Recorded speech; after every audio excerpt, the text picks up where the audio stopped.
Assalamualaikum warahmatullahi wabarakatuh. Berjumpa kembali di channel Tombo Ati. Tak lupa kita memuji syukur kepada Allah Subhanahu wa Ta'ala yang telah melimpahkan rahmat hidayahnya kepada kita semua, sehingga pada kesempatan hari ini kita dapat berjumpa kembali di channel Tombo Ati ini dengan keadaan sehat. Bagi yang sudah sehat, bagi yang masih sakit, mudah-mudahan segera diangkat penyakitnya oleh Allah Subhanahu wa Ta'ala. Amin. Selawat dan salam mudah-mudahan tercurahkan pada junjungan kita Nabi Agung Muhammad SAW. Mudah-mudahan syafaatnya dilimpahkan pada umat-umatnya yang soleh dan salihah, insya Allah digolongkan kepada kita semua. Teman-teman, di sini saya akan membahas lagi tentang sesak nafas akibat gangguan asam lambung. Kenapa saya membahas ini? Mengulang-ulang ini lagi karena banyak dari teman-teman kita yang terkena anxiety psikosomatis akibat gangguan asam lambung, panik berlebih. Itu biasanya kebanyakan gangguan sesak nafas. Nah, bagi yang masih terkena gangguan sesak nafas dan kalian bingung sampai nggak bisa tidur, atau bahkan di siang hari pun kalian juga susah bernapas, ya sebenarnya sih nggak apa-apa sebenarnya, itu nggak masalah sebenarnya, itu karena perasaan kalian sebenarnya ya, karena gangguan paniknya itu. Dulu saya juga mengalami itu sering. Jadi teman-teman, untuk kalian yang terkena gangguan asam lambung yang mengakibatkan sesak nafas, kalian bisa mencari sirkulasi udara bebas atau mencari udara segar di luar. Yang pertama yang harus kalian lakukan, ya sebenarnya kecil sih, kita cari oksigen di luar yang lebih segar itu sebenarnya kecil, maksudnya kecil kemungkinan. Karena apa? Karena kalau kita cek paru-paru, termasuk saya dulu itu sampai ronsen, itu sebenarnya paru-parunya normal, oksigen 100%. Tapi ya karena mungkin gangguan paniknya itu hingga mengakibatkan nafas pendek, saya juga disarankan dari mentor-mentor, coba keluar cari udara yang segar untuk mensugesti kita. Nah, kita ketemu dengan udara segar itu, pindah ke tempat yang terbuka dulu. Nah, terus di situ kalian bisa mengatur nafasnya dengan melatih pernapasan, teman-teman. Melatih pernapasan ini sangat penting sekali. Selain untuk mendapatkan oksigen yang lebih banyak, kalian bisa melatih otot les. Otot les itu yang otot sini ya teman-teman, yang dari lambung terus ke atas itu. Nah, itu bisa melatih lambung kalian dengan pernapasan itu ya, teman-teman. Caranya bagaimana? Cara pernapasannya itu bagaimana? Pernapasan itu kalian harus menggunakan, biasanya orang-orang atau teman-teman kita itu menyebut pernapasan perut. Jadi bukan hanya pernapasan biasa ini, bukan hanya begitu, tapi menggunakan pernapasan perut. Pernapasan perut itu yang dalam sampai perut sini mengendam. Kalian meletakkan tangan di sini seperti ini. Nah, agar terasa perutnya ini, tangan kalian ini terangkat di saat kalian menarik nafas. Misalnya contoh ya, tarik nafas. Nah, bahu ini terangkat, teman-teman. Bahu terangkat.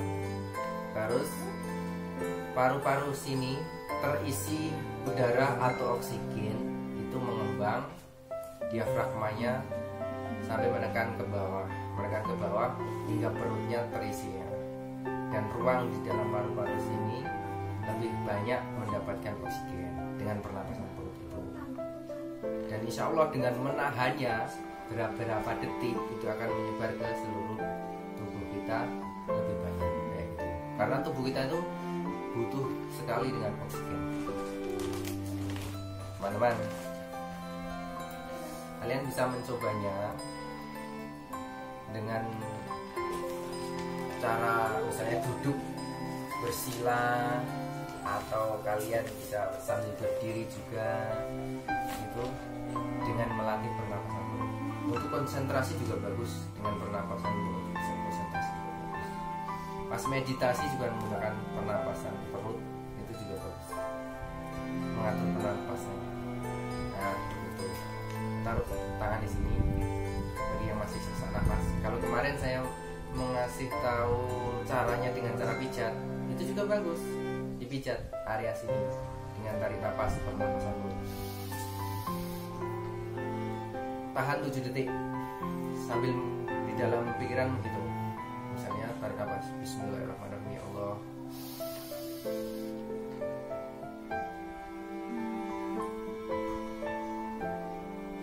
Terus setelah ditahan 7 detik, kalian buang perlahan melewati mulut, tariknya lewat hidung.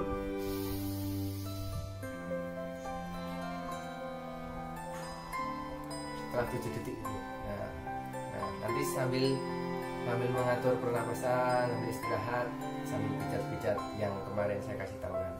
Di area sini sudah di video tentang mengatasi pernapasan atau napas pendek, itu video sebelumnya sudah ada. Terus kalian bisa mencobanya itu berkali-kali sampai kalian plong. Kalau kalian sering melakukannya itu, meskipun kalian tidak merasa sesek, kalian tidak merasakan napas pendek, kalian setiap hari bisa mencobanya atau mengulang-ulangi pernapasan itu ya. Ketika asam lambung naik, Anda yang menyebabkan sesak nafas ini sebenarnya nggak begitu berbahaya teman-teman. Jadi jangan panik. Intinya orang yang terkena anxiety psikosomatis itu coba belajar cuek ya. Ketika kalian panik itu, maka semua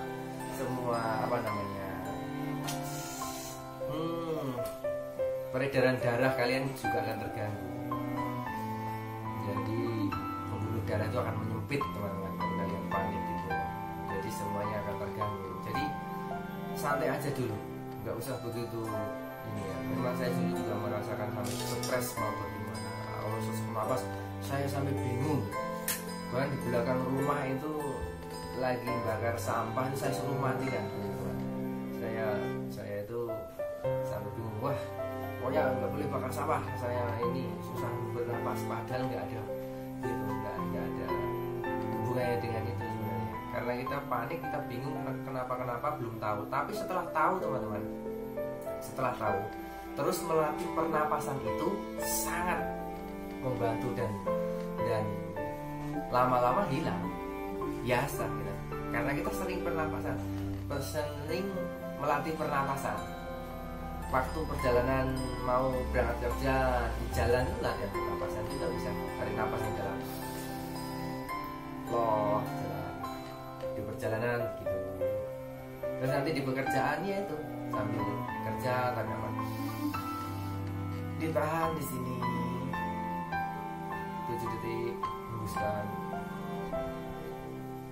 Untuk melihat bahwa pernapasan perut atau udara atau oksigen itu sampai bisa menekan ke area perut, tangan kalian ditaruh sini, terus tarik nafas, pundak akan terangkat, perut akan mengembang, dan tahan 7 detik.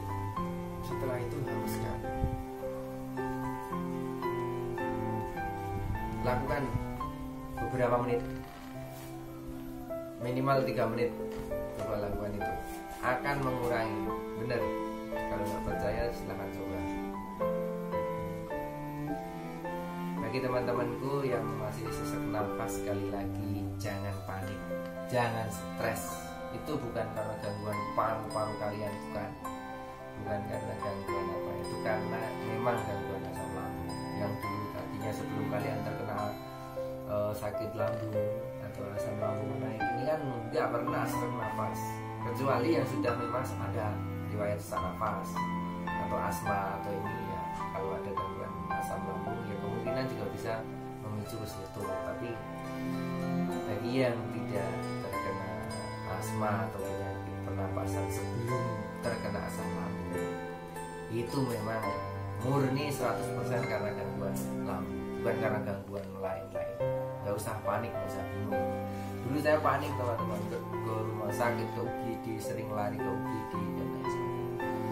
Itu selain kalian melihat video saya yang tentang pijatnya, pijat lambungnya, terus pijat kalau sesak napas itu daerah mana, itu sudah ada di video sebelumnya, kalian bisa melihatnya dari video 1. Saya ingatkan, kalian harus melihat dari video 1 sampai seterusnya.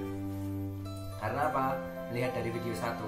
Kalau orang ANSI itu biasanya susah paham teman-teman. Saya dulu tuh mengulang-ulangi rekaman dari mentor saya. Kalau mentor saya itu memberi nasihat, saya rekam karena beliau sudah pernah mengalaminya, kejadian seperti ini saya rekam, bahkan saya tulis. Untuk apa? Saya ingat-ingat terus, saya baca lagi, saya lihat lagi rekamannya, saya putar lagi, kayak gitu. Nasihatnya seperti apa saya ingat-ingat terus. Karena apa? Orang ANSI psikosomatis itu sulit untuk memahami. Susah atau sulit atau pokoknya sukar untuk memahami. Ya, jadi kita perlu berulang-ulang. Kalian bisa lihat dari video pertama sampai seterusnya, kalian ulang-ulang. Bagi yang sesak nafas coba praktekannya seperti itu. Bagi yang mau makan seperti apa, seperti yang sudah saya sampaikan di video sebelumnya, coba kalian ulang. Tapi jangan hanya cari-cari saya ini sakit apa, saya ini kenapa, saya ini bagaimana, tanpa praktek. Sekali lagi saya ingatkan, silakan praktekkan. Bangun tidur harus ngapain, terus kemana sampai sore lagi, tidur lagi, bangun lagi harus ngapain, bagaimana lagi. Itu sudah ada di video sebelumnya. Silakan lihat olahraganya bagaimana, makannya bagaimana, pola pikirnya harus bagaimana, bacaannya, doanya harus bagaimana kalau berdoa, sholatnya, sholat taubatnya bagaimana, sholat hajatnya bagaimana, itu di sana sudah. Silakan dengarkan utuh biar kalian paham dan tidak bingung lagi, tidak stres lagi. Jangan-jangan saya sakit jantung, jangan-jangan saya begini ya. Pokoknya itu kita berusaha untuk ya. Tapi saya memahami kalian teman-teman. Bagi kalian yang ANSI psikosomatis, saya memahami betul. Dengan nasihat-nasihat seperti ini saya memahami betul. Karena apa? Karena kalian tuh berat kan rasanya. Wah, emang semudah itu mas? Emang iya, saya mengalami. Tapi coba kalian ulang-ulangi, coba kalian lakukan saja dan berusaha menikmati prosesnya. Kayak gitu. Coba kalian lakukan saja. Nah, jangan banyak tanya-tanya, jangan banyak bingung-bingung, jangan banyak stres-stresnya. Pokoknya bergerak. Jangan hanya di kamar terus, jangan hanya di tempat tidur, di tempat yang paling nyaman terus. Nah, pokoknya bergerak. Ya, mungkin itu aja dulu tentang pernapasan ini, tentang gangguan pernapasan atau napas pendek akibat gangguan lambung. Kalian bisa mencobanya sekali lagi. Seperti ini saya praktekkan ya. Saya harus napas. Saya taruh tangan di sini. Terus tarik nafas.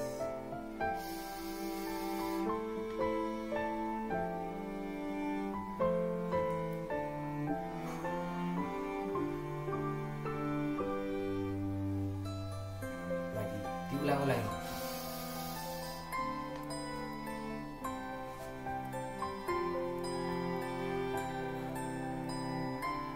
Ditahan 7 detik. Bahkan kalian bisa sampai kelilingan teman-teman.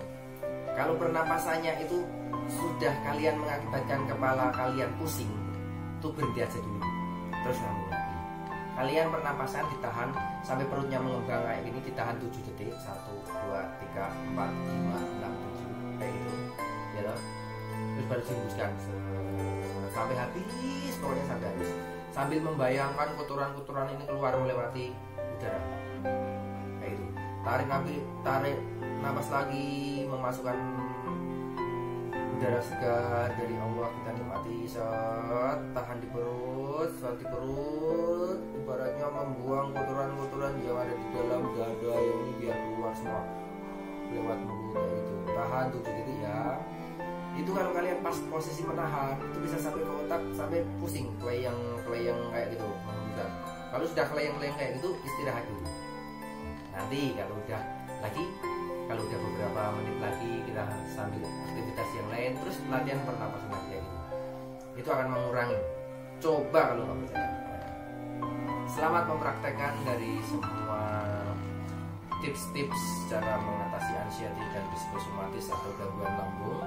Kalian bisa mempraktekkan dari video-video yang sebelumnya sampai sekarang. Jangan tanya-tanya, pokoknya pesan saya coba praktekkan. Jangan hanya bingung. Teman-teman, selamat mencoba dan mudah-mudahan kalian cepat disembuhkan oleh Allah Subhanahu wa taala. Mungkin ini dulu yang bisa saya sampaikan. Nanti kalau ada waktu saya akan membuat video selanjutnya. Jadi pada teman-temanku silahkan berkomentar di bawah, atau kalian bisa subscribe untuk mendapatkan video yang akan datang, biar kalian tahu kalau saya mengupload video itu, kalian tahu video selanjutnya, pemberitahuan itu dengan cara subscribe untuk mengikuti tips-tips atau cara-cara atau cara terapinya menghadapi gangguan asam lambung yang mengakibatkan anxiety dan psikosomatis. Oke teman-teman, terima kasih. Mudah-mudahan sekali lagi kita disehatkan oleh Allah Subhanahu wa taala dan kita semakin disayang oleh Allah dan Rasulullah, dan mudah-mudahan kita selamat akhirnya nanti di dunia dan akhirat. Amin amin ya rabbal alamin. Terima kasih. Assalamualaikum warahmatullahi wabarakatuh.